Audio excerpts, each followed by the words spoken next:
నిజానికి ఏపీ పాలిటిక్స్లో ఒక వ్యక్తి చేసిన వ్యాఖ్యల్ని ఉపసంహరించుకోవడము, లేకపోతే ఒకవేళ పొరపాటు జరిగితే నిజంగా క్షమాపణలు చెప్పడము అనే కల్చర్ నిజంగా ఉందా? ఇది ఖచ్చితంగా ప్రతి ఒక్కరు ఆలోచించాలి.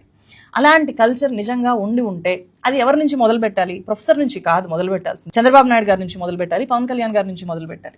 లడ్డూలో తిరుమల వెంకటేశ్వర స్వామి ప్రసాదం లడ్డూలో ఆవు కొవ్వు పంది కొవ్వు కలిసింది అని చెప్పి భక్తుల మనోభావాలన్నీ విలవిల్లాడిపోయేలాగా చేసి ఇప్పుడు కామ్గా అసలు ఏమైంది, కలిసిందా లేదా అని చెప్పి క్లియర్గా చెప్పకుండా వదిలేశారు.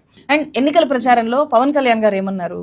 ఏపీలో ఉండే వాలంటీర్ వ్యవస్థ వల్ల 30,000 మంది అమ్మాయిలు కనిపించకుండా పోయారు అని అన్నారు. అది వాస్తవమా? దానికి సంబంధించిన డేటా ఏమైనా ఉందా? పోనీ అధికారంలోకి వచ్చిన తర్వాత ఏమైనా విచారణ చేశారా? అది ఎంతవరకు నిజము? వాటిని ఏమైనా ఇప్పుడు ఉపసంహరించుకుంటున్నారా? క్షమాపణలు అక్కర్లేదు, కనీసం ఉపసంహరణ అయినా ఉందా? ఇలాంటివి చూస్తే అసలు మనకి టైం సరిపోదు.